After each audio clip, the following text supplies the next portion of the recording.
Hi, my name's Selena. Welcome back to my channel. Today, I'm going to be talking about my worst books of the year, my least favorite things that I read this year. And so I have plenty to talk about. And so my least favorite of the year are actually, the ratings are not necessarily bad. I didn't have any 1 stars, didn't have anything that I have like rage about, but I do have books that I gave 2 stars, was just really not a fan of. And I also have like low 3 stars, like kind of like 2.75s on here that I just didn't like. And then I also have some books that just felt kind of stale to me. Like they weren't bad, but I just don't have that many feelings on them. Like they didn't give me any like good or really overly negative feelings either. They were just kind of stale. So I've split my worst books of the year into my stales and my fails. So the stales are really books that I don't have any feelings on at all. I'm just like, it was okay. And my fails are the ones that I have actually like some negative criticisms about. I got this idea from my boyfriend Mason, who does not have a booktube channel, but he's going to be doing a end of year video with me about his favorites, least favorites, and like meh books of the year. And he came up with the idea to call it Hail, Fail, and Stale. And I really like that idea. So I'm doing my fail and stales here. So the first book that I just thought was really like stale, like I didn't give it a bad rating, but it just was like okay. It wasn't like super notable. Like I don't even know why I'm talking about it now. Journey to the Center of the Earth by Jules Verne. Boring. It wasn't a lot of things that I was interested in. I don't really know. This was like a book where this guy like and his uncle embark to what they think is the center of the earth and was just like I can't even tell you much of what happened. Like it was just boring and it was just stale. Like it really turned me off to Jules Verne, honestly. Like I did not like that book. So it was like I think I gave it like a 2.75 or something because it wasn't bad. It was just like stale, you know, it was just stale. The next one that I felt that way about was Artificial Condition by Martha Wells.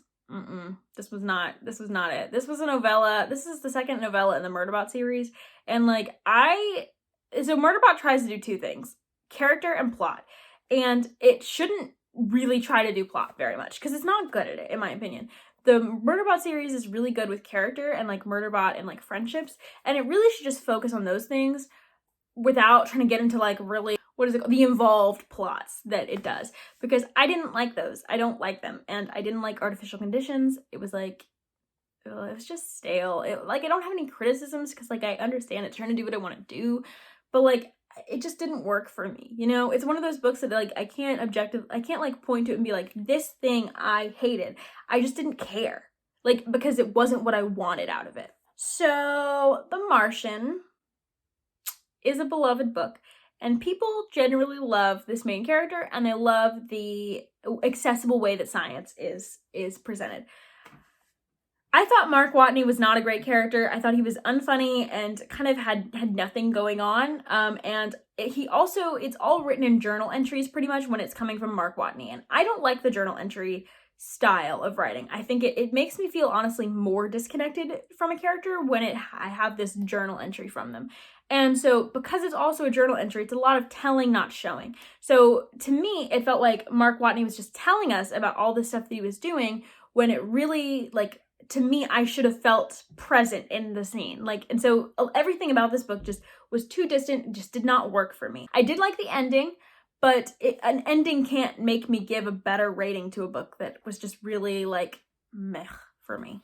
So I feel really bad putting this next one on the list, because I know a lot of people have really liked this book, and that is These Violent Delights by Chloe Gong. I don't think this is a bad book, so it just was not for me. And I think that the reason it was not was because I don't know, I didn't find the characters super compelling, and I don't love, I don't know, I think I'm kind of growing out of crime fantasy almost. I'm about to read one in January, but especially YA crime fantasy. At first when I started These Violent Delights, I really liked it, and I was like, oh, this gives me low-key Six of Crows vibes.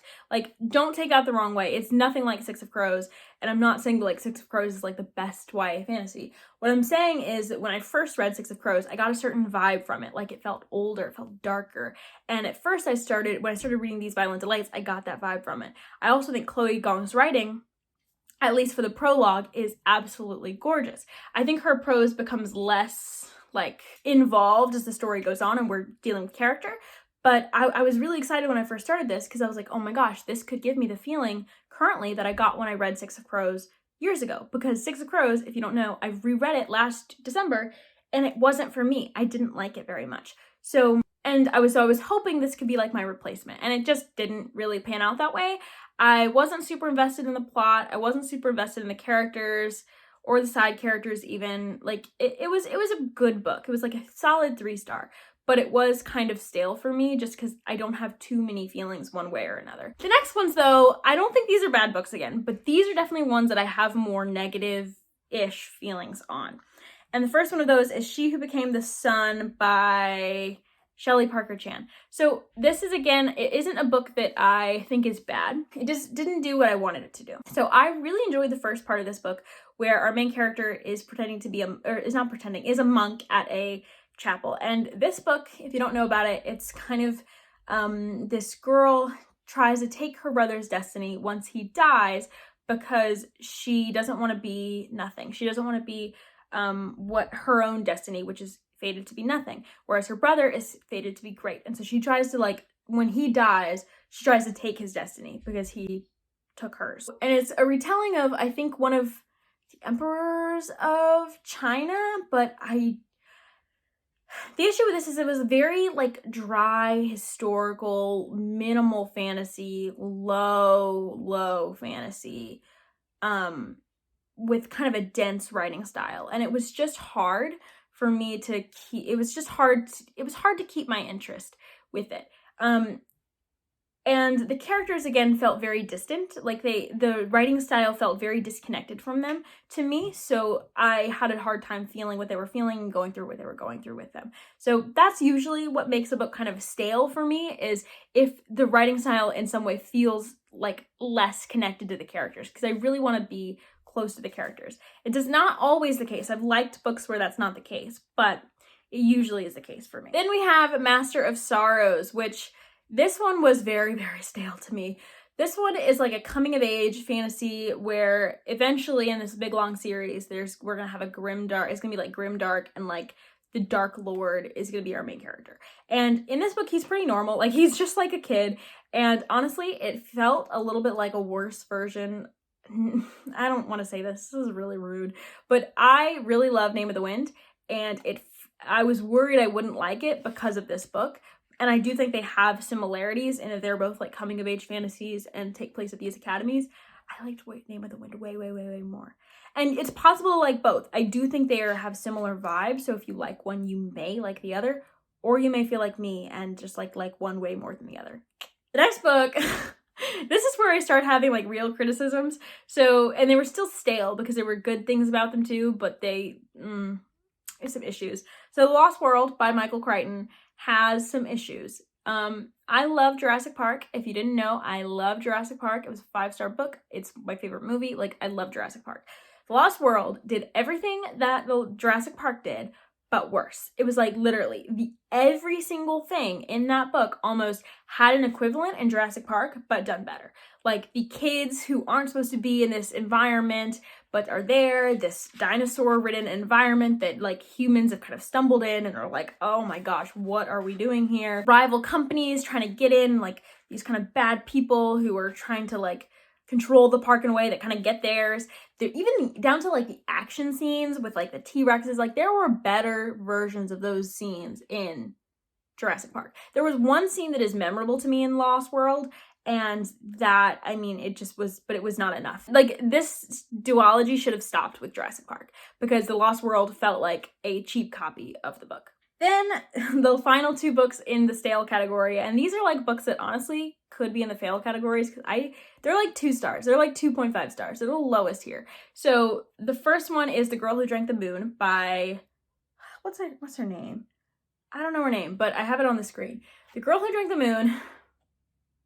I wanted to love it because I've heard like nothing but good things about this, like nothing but glowing things about this.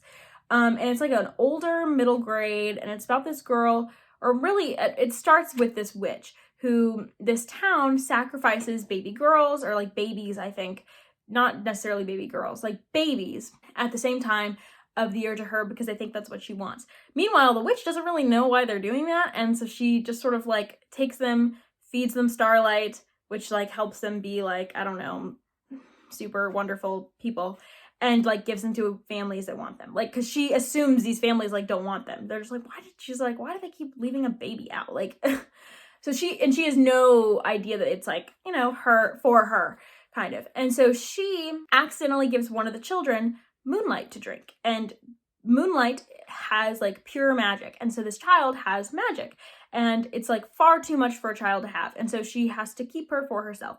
And so I thought this would be like a very whimsical sort of story about a magical child, but really, like, it's more a story about this witch suppressing her magic because it's really dangerous for her. Like, a lot of the whimsy of the magic doesn't get explored because magic is a very like destructive force in this book. And then it's also just a lot darker than I thought it would be. So it definitely feels like a bit older middle grade, and it's not like whimsical at all. Like, the settings are not fun to be in. The town, we follow a lot of plot with this town that is sacrificing the babies. We keep coming back to it, and it just felt like so much it was trying to do that like was not, I think, what I was expecting. And I think it tried to do too much. Like, it didn't work out. There were things that should have been emotional and we should have been invested in that we just weren't, because I don't think the characters were given enough personality or time, and the relationships didn't have enough time to devote it to them either. I think this book tried to have too much plot and like a 300-page middle grade book, and so it didn't have the time for character interaction that needed to be for certain plot points to really hit. And so for me, this book did not hit at all, and I ended up feeling very like about it. The next book, Ariadne by Jennifer Saint, was one of my most anticipated releases of the year. The cover is beautiful. I hoped I would adore this book. I did not. I thought that it was pretty like stale for most of the book. Like, it was fine. It wasn't bad, but it was just very much a straight retelling of a lot of things. Like, the big thing is with a lot of Greek myth retellings is telling it from the woman's perspective in a lot of these myths, because a lot of Greek myths are sexist. And so this is a Greek myth retelling of the story of Ariadne, which is, her story is mostly featured in the Theseus and the Minotaur story. But really it follows Ariadne and her sister Phaedra. And I know Greek mythology very well. Like, I have read many of the old plays. I've read Greek mythology encyclopedias cover to cover. Once I read Percy Jackson, I was obsessed and learned way more about it than like most kids did. So I know Greek mythology very well, and honestly, better than some classics majors. Like, I don't say that to brag, but absolutely it is true. What I'm looking in a Greek mythology retelling, or anything that's telling me about Greek mythology now, like in a class or a book, I'm looking for a different take on it. I'm looking for an analytical take on it, because I know the stories. It's not interesting for me to just hear the stories. I want like a retelling, or I want like commentary, right? And Circe and the Song of Achilles by Madeline Miller, both books that, like, you know, are every Greek mythology retelling is gonna be compared to, especially Circe with Ariadne. Those books to me had a commentary. Especially Circe had actual commentary on sexism, and it was able to point things out that I had never thought about Greek mythology. It was able to point out like the systemic sort of sexism in it. And then the other thing that Circe was able to do was it was able to take lesser known myths and lesser known plays and take inspiration from those and create a story out of it. Whereas Ariadne did none of those things. There was not really any commentary at all on like anything that I wanted. It was just like a straight retelling of Ariadne's myth and the things that happened to her sister Phaedra. Of course, it extrapolated some things, because obviously we don't have like too many myths or mentions of Ariadne when she's after the fact of Theseus. So it does like kind of, you see her when you wouldn't in Greek mythology, but that's really boring. Like, it's really, really boring. And then it also it takes like, for Phaedra specifically, it takes myths that maybe someone who hasn't read, Hippolytus, the play Hippolytus, before, maybe if you hadn't read that play, then the Phaedrus part would have been really interesting. Because even if you know Ariadne and all of what happens to Ariadne, like me, you may not know Phaedra, because Phaedra is much less talked about person in Greek mythology. However, I know about Phaedra, I've read Hippolytus, and so, like, I don't need you to retell me Hippolytus. So I think that if I had just, like, more blind spots in my knowledge of these two characters, I think this could have hit differently for me, but as it is, I didn't, so it didn't. And it was just so much retelling of myths. And then the other thing with Ariadne is I don't think that, like, I think after reading this, like, originally I was super excited to see Ariadne because I really like Ariadne's character in Greek myths. But the problem is, I don't think it's, like, this new radical thing to be like, oh, Ariadne got done dirty by Theseus. Like, I think we all know that. Like, if you know Greek mythology, you know that she was done dirty by Theseus. Like, none of us like Theseus. So I don't personally need you to tell me that in a book. Whereas with, like, Circe, like, there were things about Circe that I had never thought about. And originally, like, I found Circe, like, a villain. And so it was like a completely different take on her that was very feminist. Whereas, like, Ariadne, like, all, like, people who know Greek mythology kind of know she had a bad time. So, like, we don't really need you to tell us. So Ariadne just didn't hit in a lot of ways. I am willing to give Jennifer Saint another try because I think her next book, Electra, I'm hoping will be better for me because I don't know too much about the myths that it's talking about, and I would like to know more about them. So, or it could not hit because I have read plays about those characters as well. I don't know. One thing I did appreciate about this book, just so it's not all negative, I did appreciate how it had, like, it had, like, very clearly, like, knowledge of not only the myths, but of history and, like, ancient Greece. So there were things that were mentioned that I was like, oh, that's ancient Greek history coming in, and, like, it just very much felt like the time it was set in. So that was very cool for me, but there wasn't much else in that book that was cool. On to the fail section. I feel like I've been talking forever because I kind of have, about the stale books. So the fails, first one of those is The Cybernetic Tea Shop by Meredith Katz. I can't even remember too much about this book, but I know it left a really bad taste in my mouth, mostly because of the relationship. Like, I think basically the premise of this book is you meet a like a cyborg or like a robot person. She's kind of one of our main characters. And she works at this tea shop, and then there's, like, a patron of this tea shop, and, like, the way the society is set up, like, the robots have masters, but they also have kind of minds of their own. So they're kind of oppressed by humans and also are forced to listen to them. And it just was very uncomfy to see, like, in that environment, a relationship between the human and the robot come about, and then a past relationship that the robot had with her master was, like, it was completely turned off by it. So, like, I'm like, if you're trying to make a commentary on power, why then are you trying to make me root for these relationships? I don't know. Next fail, The Unbroken by Sale Clark. This failed in some ways for me. I have just very mixed feelings on it. The reason it failed is because of the character relations. I think the characters were pretty good on their own, and I think the commentary on colonialism and the price of colonialism, especially with the ending, the point is made very well. The issue with that is the characters. We have a character who is her people have been colonized, and so she's been taken into this basically pseudo-French army and forced to work for the colonizer. And so she's very much taken in by this and wants to be the best she can be for the colonizers, right? Like, that's her thing. And that's very understandable. Like, this is the way she's been raised, and it's very sad, like, heartbreaking sort of situation that she finds herself in a lot of ways. And then you also have this other character who is very much wanting to maintain control of the colonies. Like, she is one of the French-esque, they're not actually French, nobility. And she's wanting to maintain control. And so their interests, like, at times align and at times don't. Like, at times, our main character, who is, like, colonized terrain, her interests are very much, like, shifting, and Luca's never do. So they sometimes line up and sometimes don't. And they have interesting characters separately. But when you try and have them have a romance, it is so, like, uncomfortable And I think it's supposed to be, but at the same time, if it's uncomfortable, why am I also supposed to root for them? And they just had, like, for the life of me, I couldn't tell why they were clinging to each other so much, like, for no reason. And I understand that, like, sometimes feelings come about for no reason, but, like, I have to see why you mesh together, kind of. Like, I know that people can all of a sudden just like someone, but there's reasons why you all of a sudden just like for someone. At least you like someone and then afterwards you start noticing things. You're like, oh my gosh, I really like this. Or like, there was none of that.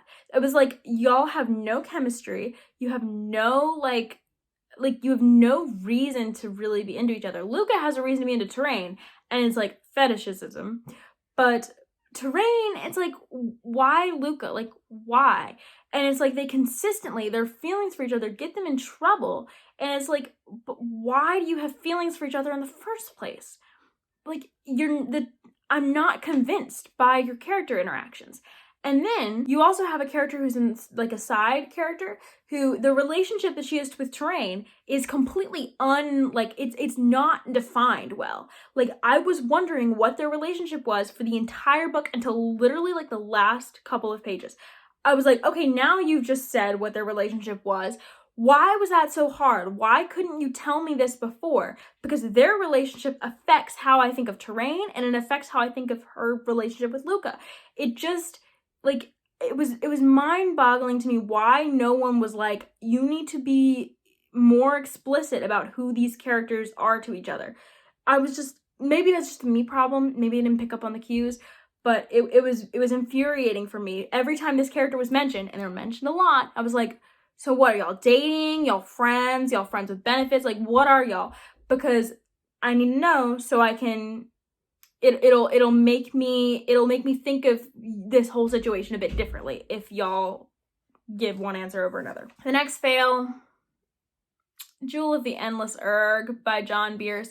This is the second book to the Mage Errant series. I really liked Into the Labyrinth. It was a really fun book, but this is like a magical school type story, and this is like a book where the students are taken away from the school. So it's like the summer, and these kids who have like really different ways of learning are under this man's wing, and so he wants them to like experience like, I think he has to go to a different place for like his own research, and he wants them to experience like that with him and keep their training up. So they go on a summer trip with him, and it was boring. Nothing happened. The desert setting didn't even work. There was a rushed romance. Character interactions were stale. It was just like, and then to make it worse, we have like the main plot of this, and I kid you not, is a freaking dragon like custody battle. Like, these dragons act like humans, and they are having literal custody battle. What? Why is that our plot? It was so like nonsensical to me. Big fail. Big fail. The next fail, The Great Hunt by Robert Jordan. Oh my, this book was rough. So this would have been an okay book. It would have been kind of stale if the ending hadn't happened. I don't like what the Wheel of Time has to offer, and The Great Hunt, if this is like the most tightly plotted book that Robert Jordan has, this series is definitely not going to be for me, let me tell you.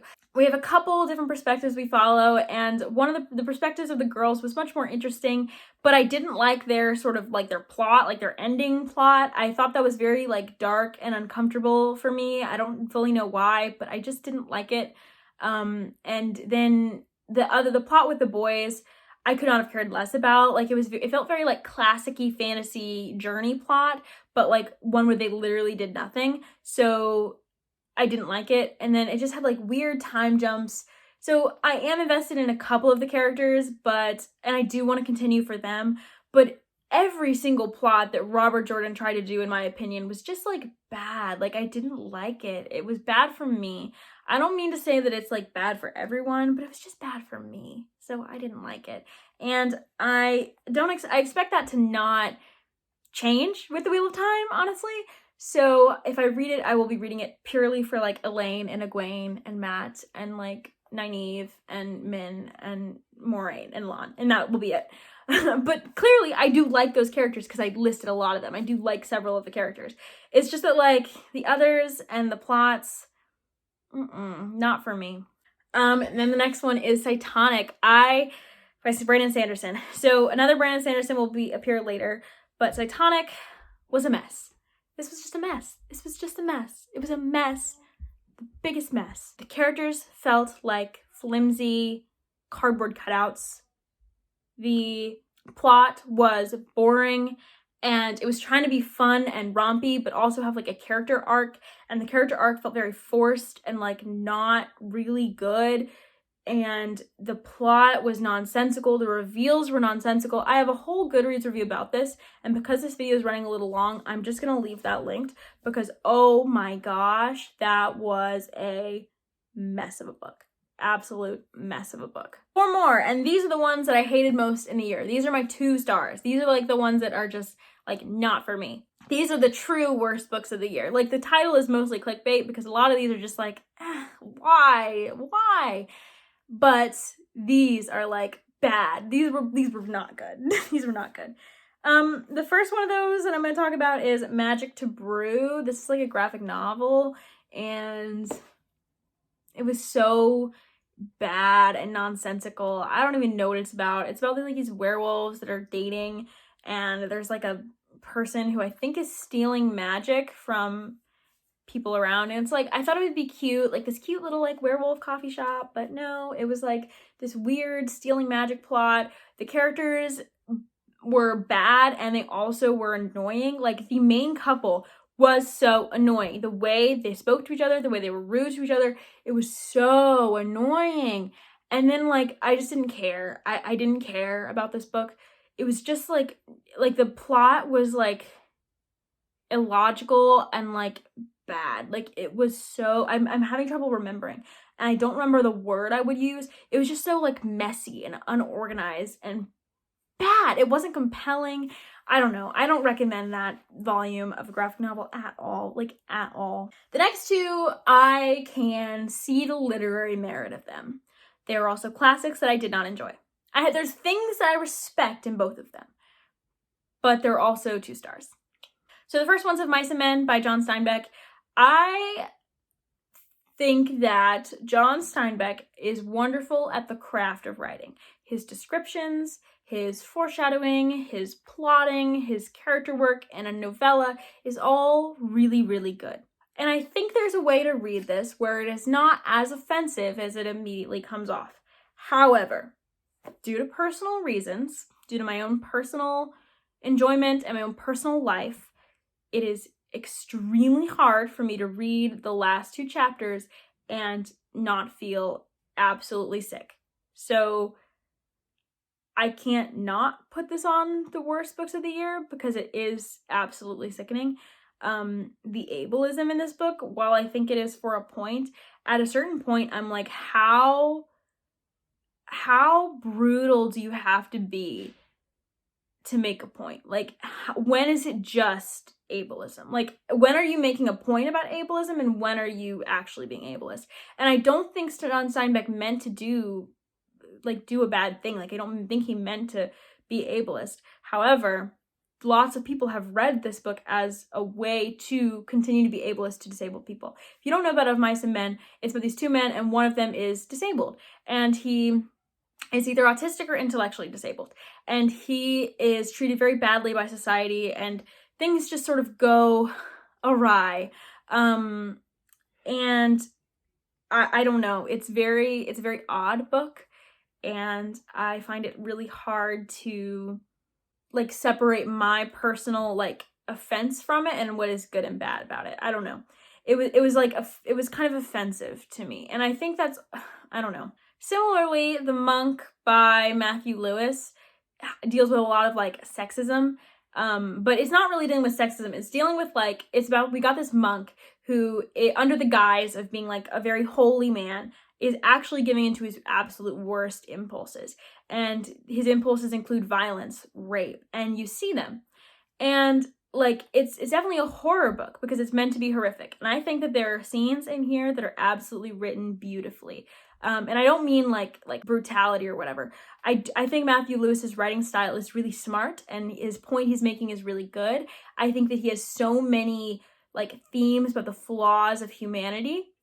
But there were whole subplots in this that I didn't care about, and at some point the brutality was like a lot. Like it was a bit too much.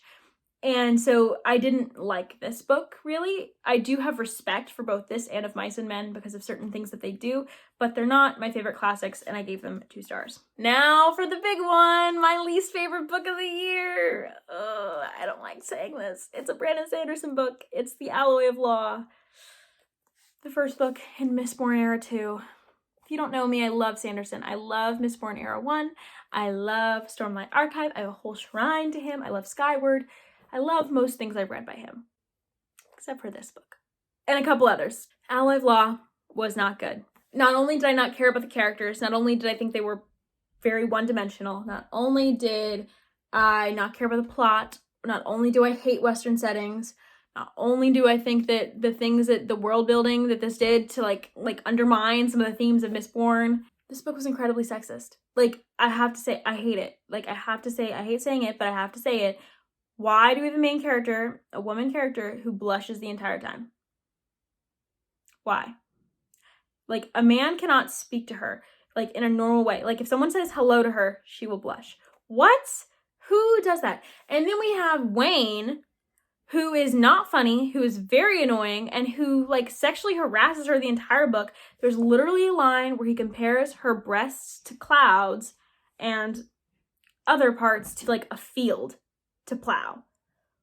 What? Like, what?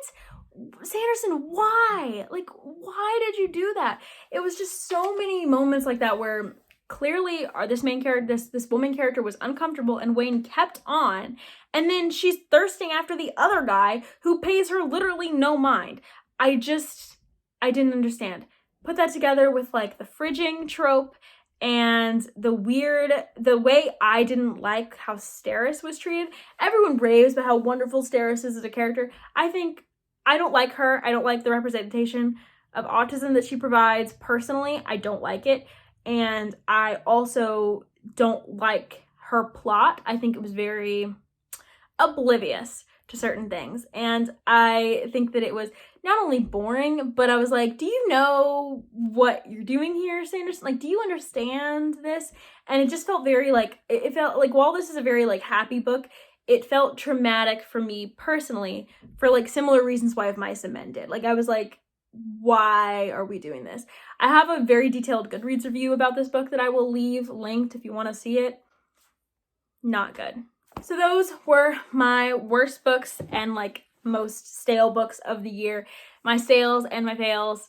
Thank you for watching this video. Let me know what your worst book of the year was, and I will see you next time. Bye.